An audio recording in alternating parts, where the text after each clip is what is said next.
I recorded my wife cheating on me. When I confronted her, she said she wasn't attracted to me. But what happened after that broke her. My name is David, I'm 34, male, and I have what many would consider a dream family. My wife, Clara, 33, is incredibly beautiful, and we have two amazing kids, a 6-year-old daughter named Claire and a 4-year-old son named Leo. We've been married for 8 years now. It's been long enough for me to believe we know everything about each other. I've always felt like the luckiest man in the world, honestly. Clara is completely out of my league. Back in college, I was just a bookish guy, always buried in my engineering projects. Clara, on the other hand, was the brightest star in the year below me. She was beautiful, popular, and energetic. Everyone on campus knew her.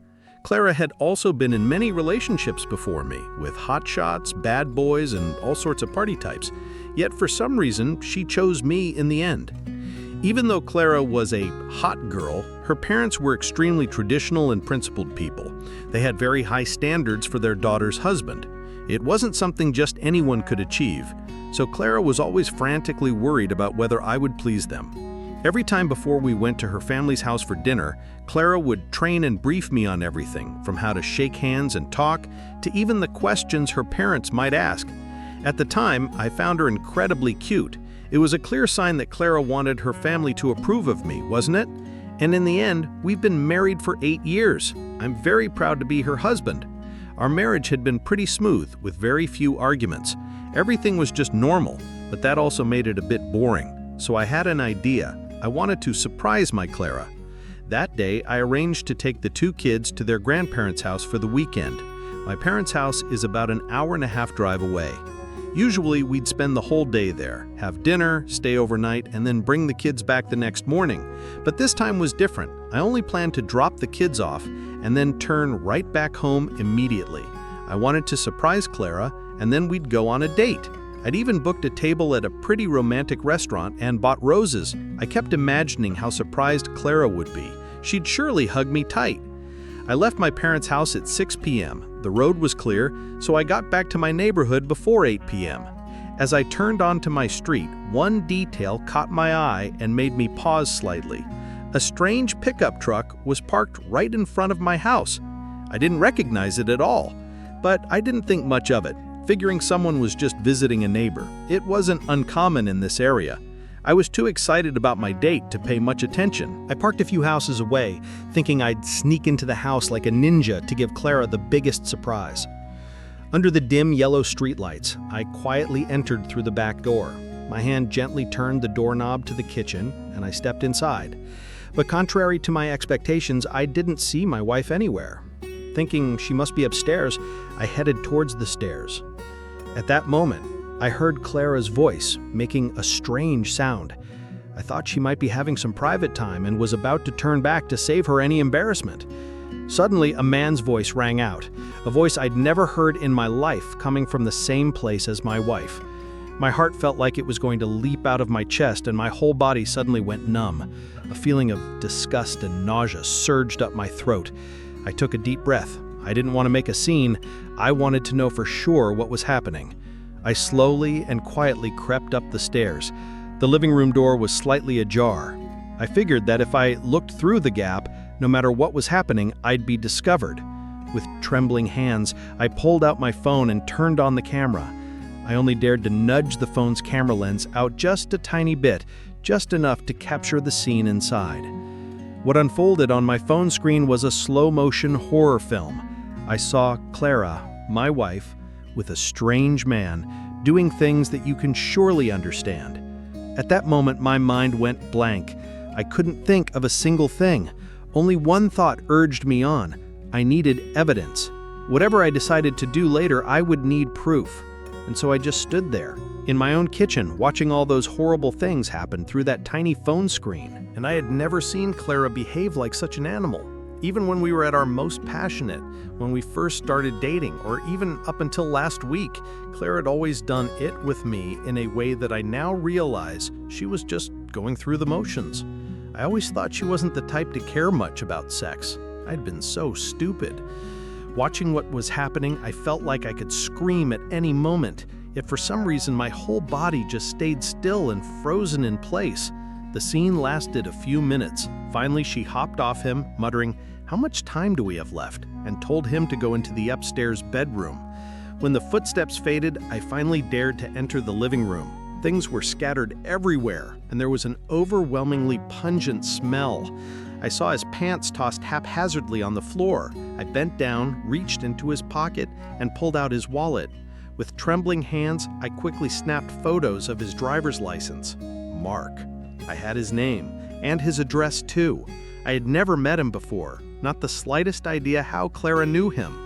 Everything that happened felt like the worst nightmare. I left the house the same way I came in, like a thief. All I wanted was to run fast, far away from that hell. I got into my car, sat there, and the tears just poured down like rain. I sobbed like a child. Honestly, I felt like a pathetic man. Trembling, I turned on my phone and watched the video I had just taken again. It was real, not a dream. Everything appeared crystal clear on the screen. I sat in the car for about half an hour, not knowing what to do. How could I possibly drive back to my parents' house to pick up the kids now? How would I explain this to them? And then I made a decision that even now, when I think back, I find horrifying and disgusting about myself. I would go back inside the house. I would pretend nothing had happened. I would enter through the garage, like a husband coming home unexpectedly to surprise his wife, just like the scenario I had been so excited about only a few hours earlier. I took a deep breath, trying to calm myself down. I drove into the driveway, opened the garage door, making as much noise as possible. When I stepped into the house, Clara was already standing there in a bathrobe. She looked at me with extreme confusion, stammering and asking why I was home so early. Then she said she was about to take a shower. I nodded, telling her about my surprise date plans. She seemed excited and happy, but I knew it was all a lie. Clara poured us both a glass of wine, saying we should pre-game before getting ready. I could barely speak. My whole body felt frozen. As we sat in the living room, I saw a shadow creeping down the stairs. It was Mark. He tiptoed down, then slipped out of the house through the basement door I had just used like a rat. I swear, I saw everything, but I didn't say or do anything. I just sat there, looking at my wife, who had been with another man just minutes ago, now trying to be intimate with me. A wave of disgust rose in my throat. I was disgusted with myself. I hated everything. Hated the cowardly David who let it happen. Hated Clara for betraying me. And hated myself for being so weak. It was like a thorn plunged straight in my heart, and it's still there. From that fateful night, my life turned into hell. The video of Clara betraying me, it's like a ghost haunting my mind. I can't escape it. Every day, I watch it at least 10 times, sometimes even more. Whenever I feel worthless, I pull it out and watch it. It's like self-torture. Every frame, every gesture Clara made with that Mark guy, it just drills deeper into my head. It keeps reminding me of the brutal truth I witnessed, of the humiliation I accepted. Also, looking back on those days, I realized the signs of change had appeared about 6 months earlier. She started glued to her phone an incredible amount, always texting, scrolling through social media. Then she began taking much better care of herself and going out significantly more often, always making excuses about going out with friends, gathering here and there. When I asked, she'd just mumbled that it was her sister or some friends. But what kind of friends send continuous messages, make her secretly smile to herself, and even stay out until the next day? That's not all. About 3 months ago, Clara and I had a huge fight, the biggest we'd ever had. She suddenly said she felt like we were just roommates, not husband and wife, that she wasn't happy. That statement was like a lightning bolt. I was deeply shocked. I tried to stay calm, asking her what she wanted, how she wanted to fix things, what we could do to make it better. She just gave short answers. I don't know. I suggested marriage counseling, and she even nodded in agreement. But then, like all other promises, she never followed through. She just ignored it, as if it had never been mentioned. Looking back now, everything was there, but I was foolish not to understand, or perhaps deliberately didn't want to understand. While I was agonizing over my own foolishness, Clara continued her act. I watched her every day, seeing that fake smile, seeing how she pretended to love me and our 2 children, and my blood would just boil. And I had to force out strained smiles in return, pretending everything was fine. Everything went on like this, but this family had become a pressure cooker for me. I couldn't bear another second. I was about to explode. I knew I needed to talk to someone, to unburden myself. Only one person came to mind at that moment: Ben. Ben is married to Laura, Clara's older sister, but more importantly, Ben has been my best friend since college. Ben is the calm, thoughtful type. I've always trusted him completely. I knew if anyone could give me advice or simply listen without judgment, it was Ben. I gathered all my courage and dialed Ben's number. I told him I needed to see him immediately, that there was something extremely important I had to tell him. Hearing that, he immediately told me to come over. He and Laura were home. When I arrived, Ben saw my face and knew it was serious. I sank onto the couch, took a deep breath, and started to tell him everything. From arranging for the kids to go to their grandparents, to the strange pickup truck, then the moment I snuck into the house, and the video. I told him everything, including seeing Mark sneak away and how obsessed I was with the video, about the feeling of worthlessness I was experiencing. Ben just sat there, listening, his face slowly changing color. He didn't interrupt me once, only occasionally furrowing his brows tightly. Ben sat there, his face visibly turning somber as I continued my story.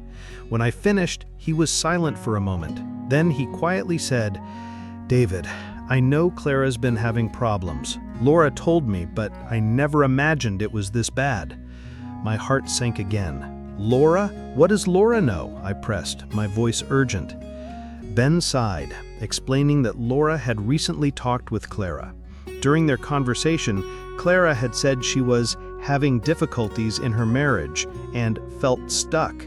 Laura also mentioned that Clara was being influenced by an old friend named Sarah and a new colleague named Mark. "Maybe that's the Mark you just told me about," Ben added. Hearing the name Mark, I felt an electric shock. Mark, that's him. That's the guy whose driver's license I photographed in his wallet. My hands clenched and I almost yelled, "It's him! It's the Mark I told you about! Is he Laura's colleague?" Ben nodded, his face pale. He called Laura out. The moment Laura saw me, she instantly understood what was happening. She sat down, her face ashen, her eyes filled with guilt and fear. Ben looked at Laura, his voice firm. "Tell David and me everything. Don't hide anything anymore. Things are already too bad." Laura trembled, her eyes welling up. She took a deep breath, then began to reveal the horrifying truth I never could have imagined. "David, Mark is my new colleague. That guy and Sarah, Clara's old friend, because they were with Clara at the company so much, she must have said something to them. So they created a game or a challenge to wake Clara up." I froze. "What game? Waking up to what?" Laura continued, her voice trembling. "They kept telling Clara she was too safe, that her life was too boring, that she needed to experience adventurous and exciting things to find herself again. They said Clara had buried her youth with you, and that she deserved more than that." A brutal shock hit me squarely in the chest. "So Clara's affair with that Mark guy, that's part of this sick game too?" I asked, my voice hoarse from lack of breath. Laura hung her head, nodding through her tears. "Mark convinced Clara that this was just a secret, a challenge for her to push her own boundaries. He said he would help Clara free herself." I couldn't believe my ears. My wife, the woman I loved with all my heart, had become a pawn in a sick game. Or did she willingly play along? It wasn't just betrayal. A profound disgust and contempt for the sick minds of those people surged within me. I was utterly heartbroken to know Clara had been lured and then fallen into that disgusting mire. I thought the pain would end there. But then Laura delivered another punch, far stronger than the last. Tears streaming down her face, Laura stammered, her voice choked. David, there's one more thing. I saw it on Sarah's phone. Mark, he filmed Clara. I don't know how Sarah got it on her phone." Upon hearing this, I completely froze. My mind reeled. Why did he film it? For what purpose? Was it to record the results of their sick game, or was it to use as blackmail against Clara later? That thought drilled into my head like a drill bit. I felt myself completely collapsing. Everything had become 100,000 times more complicated and dirtier. I realized not only had my wife cheated on me, but both of us had been dragged into a twisted game by madmen. Inside me, countless pains mingled. Disgust for those bastards Mark and Sarah and their crazy game, pity for Clara, who had now become a puppet in someone else's hands, but most of all, fury. I was furious with myself for being so naive, so trusting, for letting things go this far. It had all gone too far. After learning all the truth, I knew I couldn't keep hiding anymore. I couldn't live like a ghost forever. I needed to confront it. I went home, my heart heavy. I sent the two kids to their grandparents' house and then asked Clara to talk. She seemed a bit flustered, but still agreed. We sat facing each other in the living room, the very place where everything had begun. The air was thick with tension. I looked straight into her eyes, took a deep breath, and slowly placed my phone on the table. The phone screen, that disgusting video, appeared crystal clear and began to play. Clara looked at the phone, saw the video, and her face immediately turned ashen, completely drained of color. She knew exactly what it was. I didn't say a word, just stared at her. Then I started to speak, my voice dry as if it wasn't my own. I recounted everything, every single detail of what I knew and had experienced. I know that man's name is Mark, the man who was in our house with you that night. Clara's face was now flushed red, a mix of fear and anger. She started to deny it. "No, it's not true. What are you saying, David? Are you crazy? I don't understand what you're talking about," she shrieked, her voice full of panic. Her eyes darted around constantly, avoiding my gaze. She tried to push the phone with the video away as if doing so would make the truth disappear. I held the phone firmly, not letting her touch it. I continued, giving her no escape. I told her what Laura had told me, about how they had played that dirty, manipulative game together. "Laura? What did she say?" Clara hissed, her face contorted. She was still trying to deny, trying to put up a defensive wall, but I knew that deep down she was crumbling. This charade, it was time for it to end. Clara collapsed, covering her face with her hands, sobbing uncontrollably. Her cries tore at my heart. She began to confess. Every word, every single word felt like a cut to my soul. Clara said she had felt trapped for a long time, right from when she first met me, right from stepping onto the aisle and saying "I do." She had been trapped in this marriage, trapped for 8 years in what she called an overly safe life. She said she always felt a sense of lack and suffocation. She admitted that when she confided in Sarah and Mark, when she heard them say she deserved more than this boring life, that she needed to be adventurous to find herself, she felt brainwashed, and so everything happened. Hearing those words, I wanted to laugh in pain. It sounded as if I was just a safe prison keeping her captive. Was all of this my fault, that this game even happened? And then the final confession. The words I had tried to ignore for so many years, but now they came from Clara's own mouth.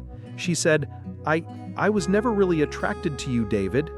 It felt like a punch to the face. She claimed I was safe, approved by her parents, which was why she married me.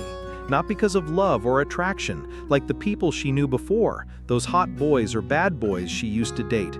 Hearing that, everything in my mind shattered. 8 years of marriage, 2 children. It was all just a perfectly staged play. I wasn't the man she loved, I was just a choice because I was safe, a facade for her to please her parents. This pain, it wasn't just betrayal, it was the collapse of my entire life. I looked straight into Clara's eyes, now swollen from crying. "Let me tell you a secret, Clara?" Clara looked up, her eyes filled with confusion. I continued immediately, not giving her time to react.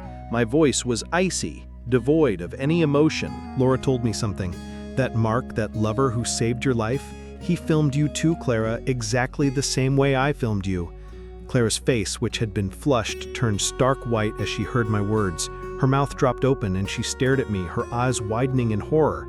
She recoiled as if she'd just been slapped hard. No way. You're lying. He wouldn't do that," she stammered, her voice pathetically shaky. In that moment, Clara's arrogance completely crumbled. She thought she was someone who deserved more, but it turned out she was just a puppet in another scoundrel's hands. She collapsed to the floor, sobbing hysterically. But I knew it wasn't because she was losing me. It was because she realized how utterly foolish she had been. I looked at Clara, devoid of any emotion. The pain had turned into numbness. I stood up, looking down at her. "I'm filing for divorce, Clara," I stated flatly, without an ounce of hesitation. "I can't continue this marriage for another second. It's a colossal lie built on deceit, lack of attraction, and manipulation. I can't live like that." Clara looked up, trying to say something, but I cut her off. And most importantly, our children, Claire and Leo, they deserve to see a healthy relationship, a real family, not a charade and a forced marriage filled with dirty schemes like this. I had made my decision. There was no turning back. That very night, I moved out of the house. I couldn't stand to be under the same roof as Clara for another second. I moved in with Ben and Laura for a while. They were truly my lifesavers at that time. The divorce process began, and, as you know, it was anything but simple. My entire life, my assets, and even our 2 children all had to be dissected. Clara initially tried to cling on, crying and apologizing profusely. She swore she would change, that she would start anew, but after everything that had happened, I couldn't trust her anymore. I was firm in my decision. I didn't want to live in a marriage where only I loved and she saw me as a safe harbor. When she saw I wouldn't budge, Clara started to get angry. She blamed me, saying I was too busy, didn't care about her, didn't understand her. She claimed it was my fault that she had to seek adventure. But then the anger passed and she transitioned into despair. Her life also started taking a different turn. After everything fell apart, Clara had to face life alone. No more safe David, no more guaranteed marriage. I heard from Ben and Laura that she was facing significant financial difficulties. Clara had never had to fend for herself much before, and now she relied heavily on her parents. I wasn't doing much better. I was still haunted by the truth of the fake marriage in that video. The feeling of worthlessness and misery clung to me. I knew I needed professional help. Ben and Laura recommended a therapist. I started seeing the doctor. It wasn't easy, but I knew I had to do it for myself and for my children. As for Mark and Sarah, karma came knocking pretty quickly. I managed to contact both of them. Not to demand anything, but to warn them. I told them I knew everything, including Mark filming Clara. That alone was enough to scare him witless. Afterwards, Laura told me that Mark and Sarah started being shunned by their colleagues. I'm sure the rumors about his and Sarah's dirty game had spread. Clara's relationship with Mark also went nowhere. I don't know exactly what happened between them, but I assume he was just another scumbag who, once he achieved his goal, would simply discard her. However, the video that Mark filmed of Clara somehow leaked within some private group. This caused immense trouble for both Clara and Mark, especially Clara. She had to face the consequences of the very game she participated in. Time passed, and things slowly started to settle down. I won't say it was easy, not at all, but I've begun to find a little peace for myself. That disgusting video, I don't watch it anymore. It's still on my phone like a scar, but it no longer haunts my every second and minute like before. I've learned to confront it, to accept that it's a part of the past, however painful. I started to focus on myself. I got back to work and spent more time with Claire and Leo. The kids are my biggest motivation. Seeing their innocence, I knew I had to be strong. I also began opening up more to my friends, especially Ben and Laura. They were there when I fell apart, and now they're the ones seeing me get back up. I realized my worth isn't determined by whether Clara approved of me or was attracted to me. My worth lies in who I am, in how I live, and in how I love those who deserve it. I feel a sense of relief escaping a marriage full of lies, where I had to live in the illusion of perfection. Thank you for listening to today's story from the Guilty Notes channel. If this story resonated with you, please like and share this video, and don't forget to subscribe to the channel so you don't miss other emotional, real-life stories and valuable lessons. See you in the next video.